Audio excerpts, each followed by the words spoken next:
Hi, this is Pete Fernbaugh. Welcome to Trinity Talk. Our guest today is Dr. Joe Lewis, a podiatrist here at Trinity Health System. Dr. Lewis, you've actually been a coach for several years, so the topic today, sports-related injuries, you actually have a lot of experience, not just as a podiatrist, but working with athletes and such. So tell us a little bit about your coaching experience. Yeah, so I grew up running track in high school. I was fortunate enough to have a track scholarship.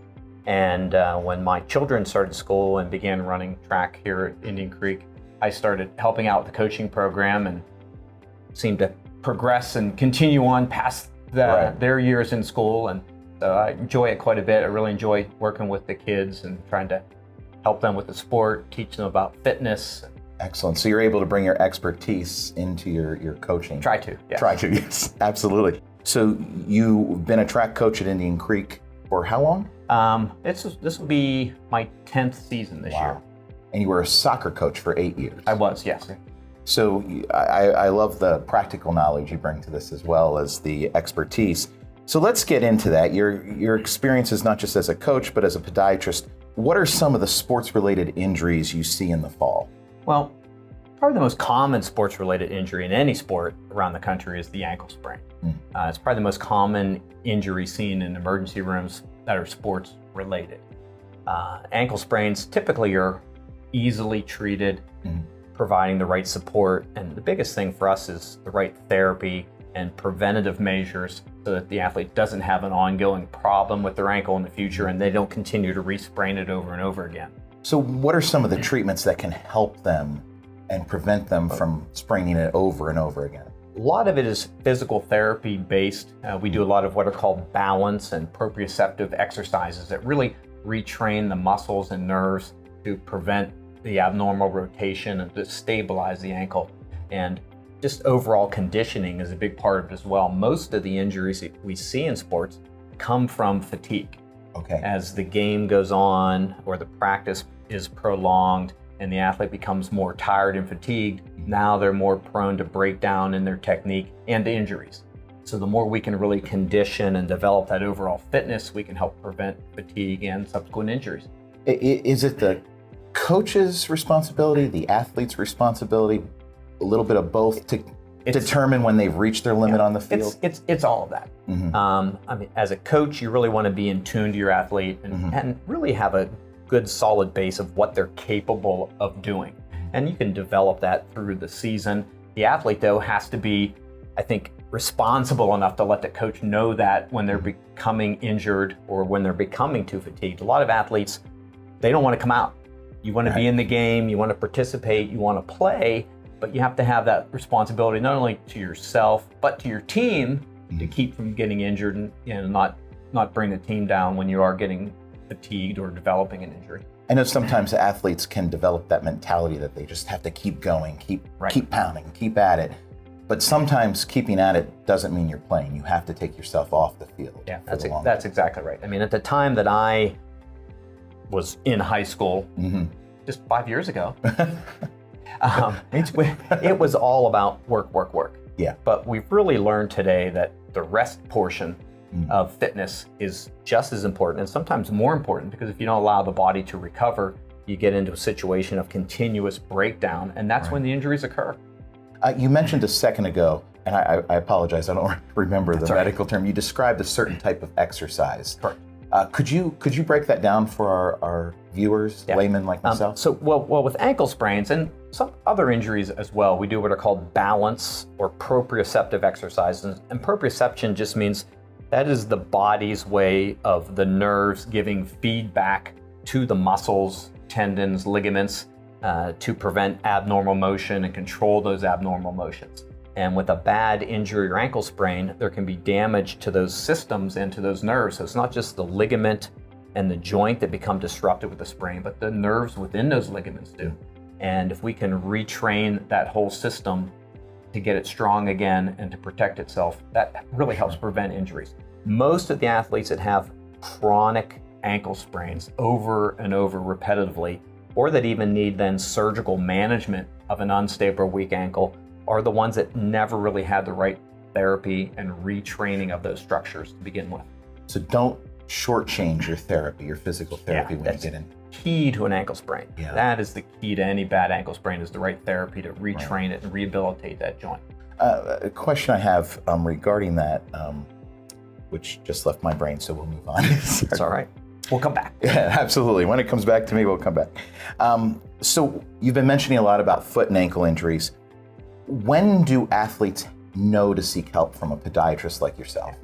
I typically tell not only my patients, but my athletes and the other coaches that send their athletes to me, that it is far easier with any problem, whether it's sports related or anything health related, to treat it early on in its course. The longer things go, the more difficult they become to treat. And certainly with athletes, if the problem is more developed and more difficult to treat, that's a longer period of time that you're out of practice, out of the game, and out of the sport. And the goal is to keep you out there. So if we can catch these things early, oftentimes you can still practice, you can still play, and we can work around those injuries to allow you to still get better. But if the injury progresses too far, now sometimes it requires that downtime. And I encourage the athletes, again, just like we talked about being fatigued and knowing when you maybe need to come out of that game, when something's starting to hurt and give you trouble, speak up, talk to your coach, and get that problem solved early on in the process. Do you think a lot of injuries could be prevented if athletes understood the anatomy of their body a little better, the makeup, if they understood the physicality that they're using as opposed to just using it? Yeah, I mean, that's absolutely true. Again, with the high school athlete, like anything, it takes time to learn these things and to develop that sense. And I mean, it took me a long time, even being in medicine, to realize, wait a second, I need to slow down here. I need to change what I'm doing so something doesn't get overworked or overstrained. But just right now, we're watching the Olympics. Right. And it's amazing. I heard an interview this morning with one of the Olympic swimmers, and just how much he talked about being in tune to his body and how he feels in every workout and relaying that information, and how it's really prevented him to train so much better without injuries and without downtime. And that's something I think you develop over time and experience. You keep mentioning downtime and that's just not after an injury. That has to be when you're still fully functioning without any injuries. How many hours of rest should athletes get? Yeah, I mean, there's no hard rule to that. And it really depends on the sport and what you're doing. But there's a mix of how much conditioning you should be doing, how much rest you need to recover. And a lot of times it's the athlete and the coach communicating with one another as to how they feel and how they're doing. Oftentimes if the coach sees the athlete not performing as well as they had in the previous week, that's a sign to say, wait a minute, maybe this athlete's fatigued. Maybe we need to have a little more rest or incorporate a little more rest to allow them to recover in between. And I think we've seen that. A good example is in softball and baseball. They have pitch counts now. Right. And and that's the whole reason behind pitch counts, is because these young kids were developing injuries, and sometimes lifelong injuries, by just throwing too much and damaging that tissue in their arms and their shoulder. And that's a great example of knowing when to pull back and rest in order to keep going again. Two things you just said that I think are important. The first one is communication between the coach and the athlete, having that line of communication open between the two. Would you elaborate on that just a little bit more? Yeah, I think it's more than the coach just telling the athlete what they need to do. And that's kind of the old way, right, and the perception. And I tell the kids when we're out there and we're participating in sports, great, we're doing this sport, but this is really a little microcosm of what your whole life is. And I'll use the analogy of my office. I have a number of staff that work with me in my office, and I say work with me. They don't work for me, they work with me, and we communicate back and forth, and that communication helps us all do better. And it's the same thing with the coach and the athlete. The more they can communicate with one another and let each other know what's going on, if the athlete's telling me when they're hurting or when they're feeling good or what's too easy, what's too hard, that really helps me significantly guide them as to what their workout should be and where they need to go. And the days of the coach just telling you what to do and that's it, that's old school, and things don't do well. And you really need to have that give and take between the athlete and coach, and be able to have some flexibility as a coach to change your workouts and change your schedule to get the most out of that athlete.